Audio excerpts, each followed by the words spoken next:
Right, ఇక రాజలింగ హత్యకు సంబంధించి కూడా అటు భూపాలపల్లి ఎమ్మెల్యే గండ్ర సత్యనారాయణ మాట్లాడుతున్నారు. లైవ్ చూద్దాం.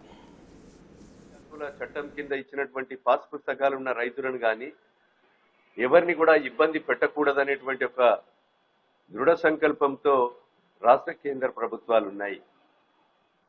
రాష్ట్రం కానీ కేంద్రం కానీ ఎమ్మెల్యేలు, ఎంపీలు, మంత్రులు, అదేవిధంగా అధికారులు కూడా ప్రజల కొరకే ఉన్నారు. కానీ రాక్షసుల్లాగా ప్రజల మీద పడి ఈరోజు కట్టెలతో ఈరోజు పశువులను కొట్టినట్టు కొట్టి ఏదైతే ఇబ్బంది పెడుతున్నారో వాళ్ళ మీద కఠినమైన చర్యలు తీసుకోవాలని నేను డిమాండ్ చేస్తున్నా. ఈ డిఎఫ్ఓ గారు కావాలని గత 40 సంవత్సరాల నుంచి భూములు దున్నుకునేటువంటి రైతులకు బోర్లున్నా, మోటార్లతో నడుపుకుంటున్నా, కరెంటు శాంక్షన్ ఇచ్చినా ఆ కరెంటు పోలను వేయనీయకపోవడం, వైర్లు ఇగ్గనీయకపోవడం, అదేవిధంగా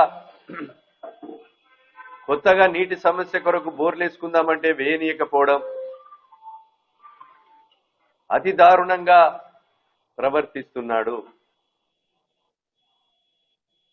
ఇది మంచి పద్ధతి కాదు. ఈ విషయాన్ని కన్జర్వేటర్ గారికి, ఈ జిల్లా కలెక్టర్ గారికి దృష్టికి, అదేవిధంగా మంత్రుల దృష్టికి కూడా తీసుకెళ్లడం జరిగింది. పశువుల మీద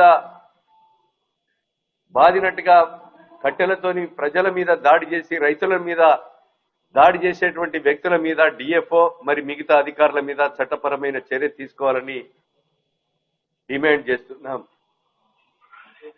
ఒకవేళ మీరు అది పునరావృతమైతే